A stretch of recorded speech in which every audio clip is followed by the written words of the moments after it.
Círculo de Poder, donde están los líderes de opinión.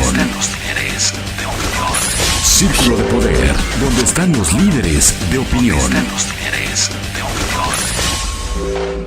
Gracias por acompañarnos. Esto es Círculo de Poder, donde están los líderes de opinión. Y el día de hoy nos acompaña en la línea telefónica la diputada federal por el PRD, Verónica Juárez. Diputada, muchísimas gracias por tomar la llamada como siempre. Hola Rolando, ¿cómo estás? Muchas gracias de poder tener esta comunicación contigo y con tus auditorio. Te agradezco muchísimo, como siempre, diputada. Y oye, pues definitivamente uno de los temas que está en agenda nacional el día de hoy son los 100 días de trabajo del presidente de la República, Andrés Manuel López Obrador, y quiero preguntarte directamente, ¿cuál es tu balance al respecto? Bueno, a mí me parece que en estos 100 días hemos sido testigos de una serie de desaciertos por parte del gobierno federal, encabezados por el presidente Andrés Manuel López Obrador, y me parece también que muchos de estos errores, desaciertos han tenido consecuencias muy graves, tanto para la economía del país y también para las personas, por la violación de derechos que ha existido de manera particular contra las mujeres y contra las niñas y niños. Y empiezo por comentarte algo. Mira, todos recordamos la cancelación del aeropuerto que se hiciera a través de una consulta que en nuestra opinión no tenía ningún sustento constitucional ni tampoco una metodología clara para poder tomar esa definición tan importante que costó 131 millones de pesos, que costó el perder 46,000 fuentes de empleo, y que eso sin lugar a dudas mandó un mensaje a todos los inversionistas, y que desde ahí pues ya venimos sufriendo este asunto que tiene que ver con la inversión, que tiene que ver con la confianza, que bueno, recientemente ya veíamos lo que opinan las distintas calificadoras y también hemos visto cómo han sido descalificadas. Otro asunto que me parece que, aunque todos estemos de acuerdo con la guerra contra el huachicol, me parece que fue una acción que se llevó sin estrategias. Si todos recordamos, pues todavía en estos momentos hay desabasto. Podemos recordar el desabasto que hubo en algunas entidades de nuestro país, que eso también significó pérdidas en distintos estados, de manera particular en 7, y que finalmente pues hizo sin una estrategia, sin ninguna alternativa y además sin consulta. Fueron después de 11 días de iniciada esta guerra contra el huachicoleo cuando el gobierno federal pudo contactarse con los distintos gobernadores, y no antes. A mí me parece que ahí faltó sin lugar a dudas una coordinación adecuada, y que eso, te decía, pues tuvo también pérdidas millonarias en 7 estados de manera particular. Hemos visto pues si hablamos todavía de lo que representó económicamente esta estrategia contra el huachicoleo, que al menos en los 7 estados hubo una pérdida alrededor de 23,000, poco menos de 24,000 millones de pesos. ¿Qué decir de la tragedia? 135 muertos, en donde de los que hasta ahora nadie ha sido responsable, donde no hemos tenido una información concreta de que si se ha iniciado alguna investigación. Es decir, nos dicen que todo esto es en contra de la corrupción, pero no conocemos datos concretos que tengan que ver precisamente con estos dichos, y me parece pues que esta tragedia no la debemos de olvidar, y que debe de haber responsables en ese sentido. Y bueno, te comentaba lo que recientemente hemos sido testigos, lo que tiene que ver con la violación de derechos de niñas y niños, que tiene que ver con la violación de los derechos de las mujeres, en el caso particular de las estancias, que ya ahora hablábamos de algunos amparos que se han logrado en algunos estados para poder garantizar los derechos, pero no tenemos de manera concreta más que la respuesta de que por corrupción se cierran, se cambian líneas de operación, y en tanto hay niñas y niños que no están recibiendo este derecho, y en tanto hay mujeres que han dejado de trabajar o que se van y dejan a sus hijos con familiares con esta promesa de que les van a dar dinero, cuando las mujeres lo que quieren no es un dinero, no quieren dinero directamente, lo que quieren son servicios precisamente que les ayuden con esta garantía de las niñas y niños también que tienen de ser resguardados en un lugar seguro, de que puedan ahí mismo recibir distintas actividades y acciones que les permitan tener un buen desarrollo, que tengan alimentación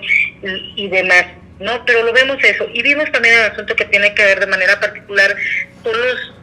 los refugios, en donde también en principio el nombre de la corrupción dicen que no va a haber recursos en principio, un recurso que ya fue aprobado por la Cámara de Diputados, ahora se dice que se reorientará, pero hay un desprecio de manera permanente a las organizaciones de la sociedad civil que han venido trabajando, como en el caso de las estancias, como en el caso de los refugios, y que están haciendo y coadyuvando al Estado con una responsabilidad que le corresponde al gobierno, y que ellos han venido haciendo por años, y que hay y hablo ahora de las organizaciones de la sociedad civil que tienen que ver con los refugios, pero es un desprecio permanente a todas las organizaciones de la sociedad civil, a los académicos, a los expertos, y como te digo, que el nombre de la corrupción pues se termina con proyectos que venían funcionando. Me parece que ese es un desacierto, que no reconozca qué es lo que ha funcionado y lo que ha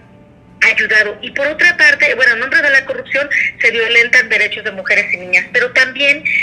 no lo entiendo cuando hay una parte contradictoria, cuando anuncian que hay borrón y cuenta nueva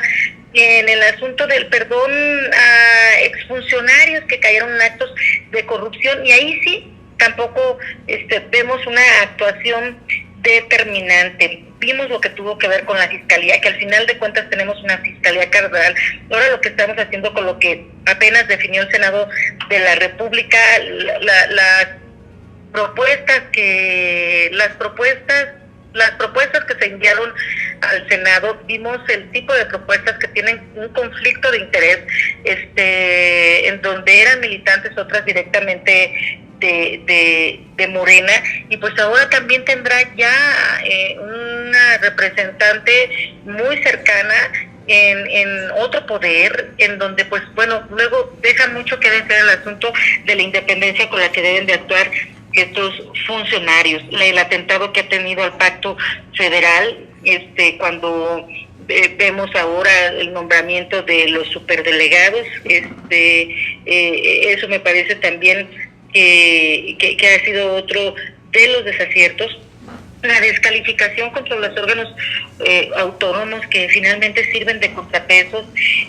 No vemos que al presidente no le gustan los contrapesos, y que tenemos también en ese sentido pues un presidente legislador, se ha convertido en el principal legislador de Morena, cuando impone a través de la mayoría de su partido pues todas aquellas iniciativas que él considera que son importantes, pero que de repente no tienen discusión. Lo vimos con la Guardia Nacional. Afortunadamente en el Senado se pudo hacer algo distinto con un parlamento abierto, pero lo único que tenemos de respuesta cuando el presidente no coincide con las minorías, o que no coincide con quien piensa distinto, es la descalificación total, polarizando la sociedad, que esto finalmente a nadie le conviene. Diputada, perdón que te interrumpa. Dicen que al presidente no le gustan los contrapesos. Sí, no le gustan los contrapesos. Hemos visto que quiere tener la injerencia de manera directa, y lo hemos visto cuando en el Congreso de la Unión llegan iniciativas presidenciales y se pareciera que acá es una oficialidad de partes. Lo hemos visto las opiniones que ha tenido de la Corte, y lo que yo creo es de que está a tiempo de revirar, que está a tiempo de componer, que está a tiempo de también hacer una autocrítica de lo que el gobierno no ha podido hacer bien, y de que me parece importante que también debe de escuchar, por ejemplo, a las organizaciones de la sociedad civil que tanto trabajo han hecho en distintos temas, que debe de haber un respeto por los órganos autónomos que tanto le han abonado al país y han sido contrapesos. Lo vemos con el INE, por ejemplo. Sería una desgracia si el órgano electoral perdiera en algún momento su autonomía, ¿no? Lo hemos visto con otros, en donde de repente pues quiere mandar a los suyos, pero me parece que lo que tenemos que hacer, y que es una oportunidad que sí tiene el presidente, es de cómo fortalecer las instituciones, reconocer qué es lo que se hizo bien y lo que no está bien, pues que podamos tener un amplio consenso para poder entre todas y todos hacer de nuestras instituciones más sólidas y más fuertes. Nosotros como PRD vamos a ayudar en todo aquello que creamos que es conveniente para el país, pero no vamos a dejar de señalar todo aquello que creemos que violenta derechos de ciudadanas y de ciudadanos. Oye, diputada, con la clara mayoría que tiene Morena en la Cámara Baja, definitivamente se entiende y es implícito que todas las iniciativas que están escalando en este momento van precisamente ancladas a la agenda de trabajo de Andrés Manuel López Obrador. Y en este panorama es muy complicado, se aprecia muy complicado el hecho de poder transitar iniciativas que no vayan de la mano de las propuestas del presidente. ¿Tú qué punto de vista tienes al respecto? Mira, el día de mañana, por ejemplo, el día mañana jueves, vamos a discutir lo que tiene que ver con consulta popular y con revocación de mandato, que son dos causas por las que el PRD siempre ha venido luchando, porque estamos a favor de que se dé la consulta popular, porque estamos a favor de la revocación de mandato, pero no estamos a favor de que se legisle a modo. Hoy lo que mañana nos van a presentar es que la revocación del mandato la pueda solicitar el presidente. Es decir, a mí me parece que esta prerrogativa, que este derecho tiene que ver directamente con las ciudadanas y con los ciudadanos, que sean los que puedan pedirla para que a partir de eso se defina si continúa o no en su mandato, pero no la debe de pedir el propio presidente. Y luego otra cosa a la que estamos diciendo es que no debe de realizarse cuando ocurra la revocación del mandato, porque de hacerse la misma fecha de las elecciones, pues imagínate al presidente teniendo una injerencia de manera permanente en los procesos electorales. Yo me lo imagino de coordinador de campaña, estando en todos los procesos electorales presentes, y con esto restándole a los principios que tienen que ver con la democracia, como tiene que ver la equidad a la que todos los partidos políticos, a todos los contendientes, y pues también a los mismos ciudadanos, pues bueno, que se actúe equitativamente. Y lo que quieren es, con esta iniciativa, es que el presidente Andrés Manuel López Obrador aparezca en la boleta, lo cual pues da, en nuestra opinión, al traste de tantos avances que tenemos para lograr elecciones limpias, transparentes y demás. Y lo que es sorprendente también es de que Andrés en su momento lo acompañamos en luchas que tenían que ver lo acompañamos cuando decíamos hablábamos del fraude electoral, coincidimos con muchos de nuestros compañeros que ahora están en Morena de qué deberían de ser las elecciones, que ahora está plasmado en las leyes, y que no debemos de hacer modificaciones a modo, que ese es otro de los desaciertos que ha tenido este gobierno, de cómo también envían y se aprovechan de esta mayoría, que yo digo que está sobre representada, porque es real que nosotros reconocemos que alrededor de 30 millones votaron por el presidente, que tiene una legitimidad en ese sentido, pero también es cierto que la representación que ahora ha alcanzado la Cámara de Diputados, hay una sobrerepresentación por la que no votaron las ciudadanas y los ciudadanos, pero que bueno, lo que esperamos al menos es de que podamos ser congruentes con lo que hemos venido luchando, que podamos fortalecer las instituciones, como ya te decía, y que evitemos leyes a modo que sean un retroceso para la democracia de nuestro país. Diputada, por último, ¿Andrés Manuel López Obrador terminó siendo un peligro para la nación? No te escuché la última. Sí, que a final de cuentas, Andrés Manuel López Obrador, presidente de México, terminó siendo un peligro para la nación, como lo aseveraban tantos antes de las elecciones. Bueno, yo lo que digo es de que estamos a tiempo, a 100 días de gobierno, como te decía, a que se pueda hacer una autocrítica, a que todas y todos los mexicanos y los actores políticos y todos los sectores, todos los grupos poblacionales,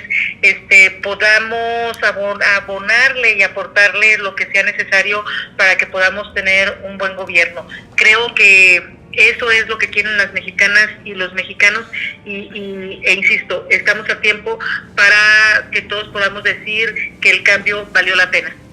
Diputada federal por el PRD, Verónica Juárez, te agradezco como siempre la apertura a los temas y sin duda este tema dará mucho que hablar. Te invitamos a que posteriormente nos siga retroalimentando de la vida legislativa que se sigue dando en la Cámara Baja.